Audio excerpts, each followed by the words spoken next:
with all the reflections here from the Lord to His disciples, that's sufficient here. But you notice how St. Paul really picks it up very well and applies all this to the Corinthians, to those Greeks. They're in that seaport there. And he even tells them, look, even if eating meat, which has been sacrificed to idols, causes somebody else a scandal, don't eat it. So he's already applied this, if a person, love your enemies, do good to those who hate you, bless those who curse you, pray for those who mistreat you, and if someone strikes you on one cheek, offer the other, etc. So already St. Paul is really applying it to our new converts. And so these new converts, they're used to all these idols. And you notice he says, okay, there's many other idols. That's true.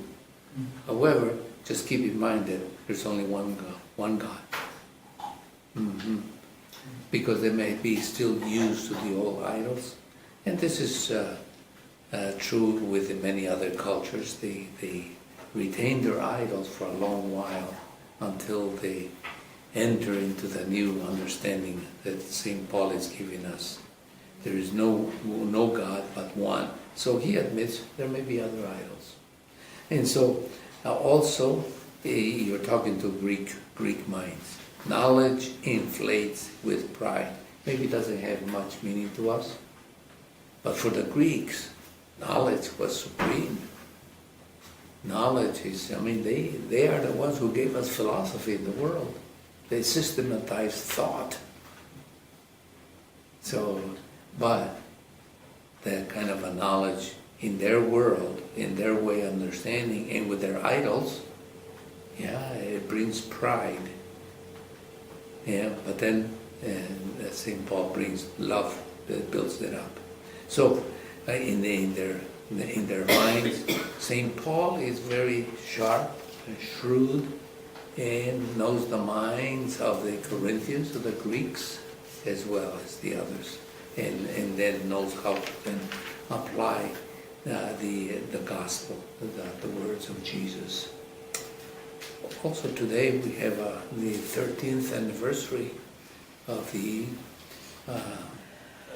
great shock to our nation that I think many people still remember that very day, where you were, what you were doing early in the morning, going up there to turn on the TV to see some of the images, seeing the second tower being attacked, and so on. You begin to realize the impact that it does to our nation's soul.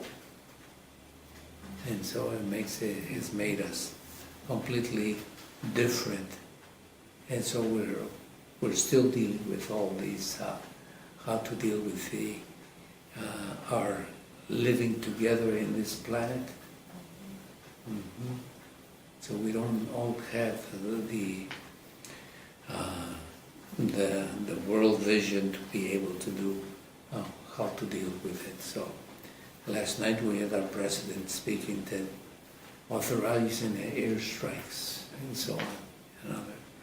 Our Holy Father is mentioning, talking, look, is the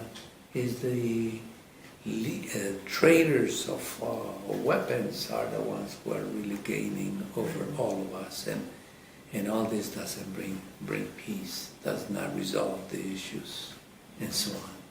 And then we get all confused with religions, Islam, Christianity, Judaism, and it gets also confused with it as well. So we need then the prayerfulness of St. Francis to help us and guide us and send us some peace. After all, St. Francis went all the way to the Holy Land and dealt with the Saracens. Well, we can ask him to please intercede for us. And so let us then continue with the Eucharist and keep praying for peace.